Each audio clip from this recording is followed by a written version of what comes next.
Hello guys, welcome back to my channel Kathas diary. আপনারা সবাই কেমন আছেন? আশা করি খুবই ভালো আছেন। তো এই শীতের মেজাজে একটি গরম গরম রেসিপি নিয়ে আমি সকলের সামনে চলে এসেছি, যার নাম টমেটো স্যুপ। এই স্যুপের রেসিপিটি যদি আপনার রেস্টুরেন্টে খেতে যান তাহলে লাগবে অনেক টাকা, কিন্তু আমি অল্প খরচে খুব সহজ উপায় কিভাবে এই স্যুপটি ঘরে তৈরি করে নেবেন তার পদ্ধতি বলে দেবো। তো চলুন দেখে নিই এই রেসিপিটা কিভাবে তৈরি করে নিচ্ছি। So let's jump in the video.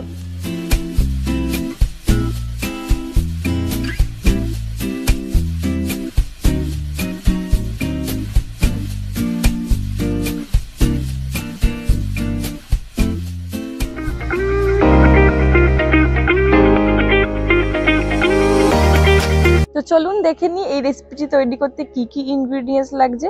ভিডিওটি স্কিপ না করে সম্পূর্ণ ভিডিওটি দেখবেন, আশা করি আপনাদের সকলের খুবই ভালো লাগবে। প্রথমেই নিয়ে নিচ্ছি এই রেসিপির কি ইনগ্রেডিয়েন্টস, ফ্রেশ কিছু টমেটো, আরো নিয়ে নিয়েছি চিলি ফ্লেক্স, অরিগ্যানো পাউডার আর ব্ল্যাক পেপার পাউডার, রাফলি চপড অনিয়ন, কিছু garlic cloves, salt as per your taste. সমস্ত স্পাইসেস গুলিকে ব্যালেন্স করার জন্য সামান্য পরিমাণ সুগার আর কাশ্মীরি লাল লঙ্কা গুঁড়ো। এবার ওভেনে একটা প্যান বসিয়ে তাতে 2 চা চামচের মতন অলিভ অয়েল অ্যাড করছি। তেল হালকা গরম হয়ে এলে অ্যাড করব গার্লিক ক্লোভস। 8 থেকে 10টি রসুনের কোয়া বা গার্লিক ক্লোভস আমি অ্যাড করলাম। হালকা গোল্ডেন ব্রাউন করে গার্লিক ক্লোভস গুলো ভেজে নিয়েছি। তারপর দিয়ে দিচ্ছি রাফলি চপড করে রাখা অনিয়ন। আমি এখানে পেঁয়াজগুলিকে কোনো রকম নির্দিষ্ট শেপে কেটে নিইনি, জাস্ট একটু ছোট করে নিয়েছি যাতে রান্নাটা সহজেই হয়ে যায়। পেঁয়াজগুলিকে জাস্ট একটু তেলে নাড়িয়ে চাড়িয়ে হালকা সতে করে নেব। টমেটোগুলোর উপরের যে মাথার অংশ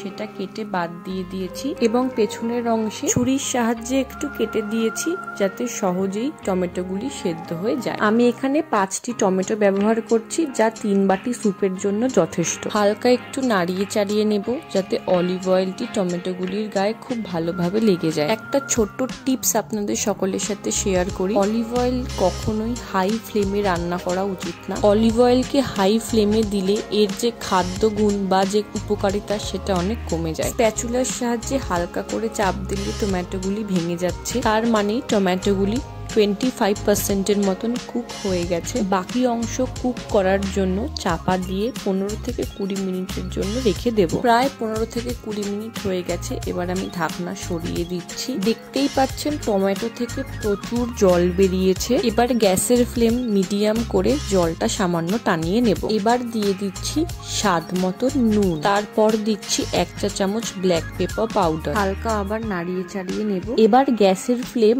অফ করে ঠান্ডা করে মিক্সার গ্রাইন্ডারে ব্লেন্ড করে একটা স্মুথ পেস্ট তৈরি করে নেব। কথা বলতে বলতে ব্লেন্ডও করে নিলাম। একদম স্মুথ একটা পেস্ট তৈরি করতে হবে। সেম ফ্রাই প্যানে 1/2 চা চামচের মতন অলিভ অয়েল নিয়ে নিচ্ছি। ব্লেন্ড করে নেওয়া টমেটোর পেস্টটা আমি এখানে ঢেলে নিলাম। অবশ্যই টমেটো পেস্ট অ্যাড করার সময় গ্যাসের ফ্লেমটা লো রাখতে হবে। এবার একটু ইটালিয়ান সিজলিং অ্যাড করব। দিয়ে দিচ্ছি 1 চা চামচ চিলি ফ্লেক্স। খুব ভালো করে মিক্সড করে নেব। তারপর দিচ্ছি 1 চা চামচ অরিগানো। এই অরিগানো, চিলি ফ্লেক্স সমস্তটাই আমার হাতে বানানো। রেসিপি জানতে হলে অবশ্যই কমেন্ট করতে হবে। একদম চটজলদি ঘরে থাকা উপকরণ নিয়ে এই রেসিপিটা আমি তৈরি করেছি। তারপর অ্যাড করছি 1 চা চামচ চিনি। মিষ্টি স্বাদ আনার উপলক্ষে এই চিনি ব্যবহার নয়, সমস্ত স্পাইসের ব্যালেন্স আনার জন্য এই চিনি দেওয়া। আমার টমেটো পেস্টটা খুব সুন্দর কুক হয়ে গেছে।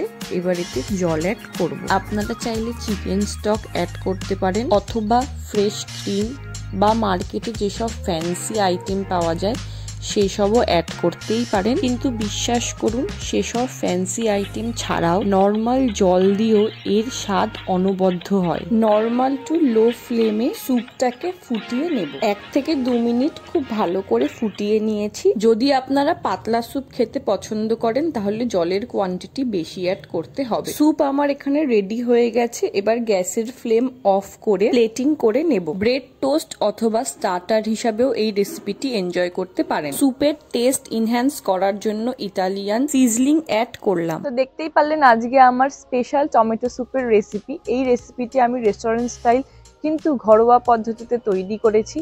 খুব ইজি এবং কিছু ইনগ্রেডিয়েন্টসের সাহায্যে এই রেসিপিটা আমি তৈরি করে নিয়েছি। যারা যারা আমার এই ভিডিও দেখে রেসিপিটি তৈরি করবেন তারা কমেন্টের মাধ্যমে জানাতে ভুলবেন না। Thanks for watching. বাই।